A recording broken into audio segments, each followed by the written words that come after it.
Good morning, church, and happy Mother's Day. For the last 40 plus years, I've not given a homily on Mother's Day. Instead, I gave gifts to all the mothers and asked for volunteer mothers to come to the pulpit and tell us how they tried to be mothers in rearing their children.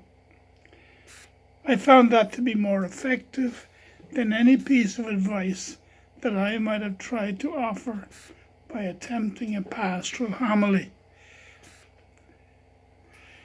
Now that I'm in retirement, the format has changed.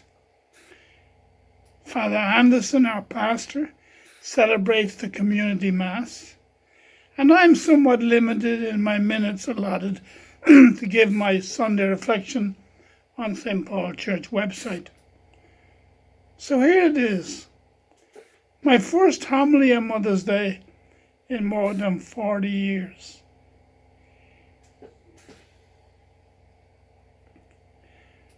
When I was a young boy of 4, I was attacked by a savage dog. My mother came running from our house when she heard my screams. Other people were on the scene before her, but they simply stood paralyzed with fright. As the dog tore at me, I saw my mother running towards us. Without a break in her stride, she ran straight at the dog and attacked it. And only when she had beaten the dog and he released me and ran away, did other people come to assist us. And only when it was decided who would rush me to the hospital did my mother collapse. The love of a mother for her child.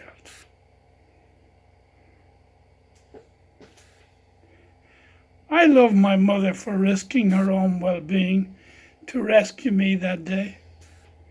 But I suspect that most mothers would have done the same if their child had been in similar danger. In fairness to all the dads, I believe their response would have been similar. However, I'm reminded of the little girl who said to her dad, "Daddy, I really love you."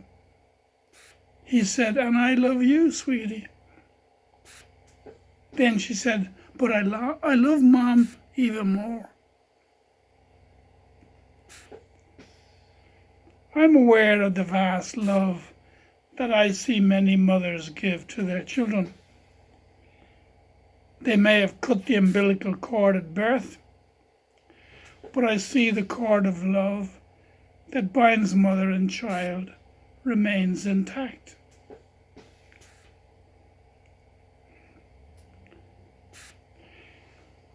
The last year of quarantine has given our society time to pause and reflect on where we are as human beings.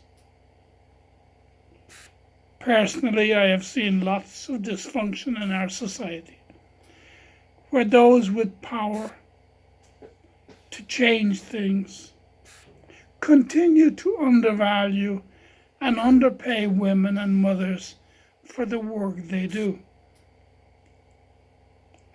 Yet mothers continue to carry the burden to keep their homes functioning despite their heavy burden. The coronavirus of the past year has shown us just how much women are focused on keeping their children safe.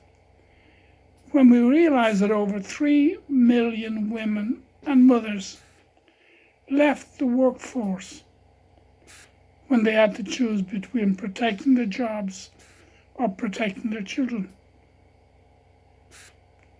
I realized that our world would be a lot less healthy and a lot less loving if it were not for the courageous example of wives and mothers.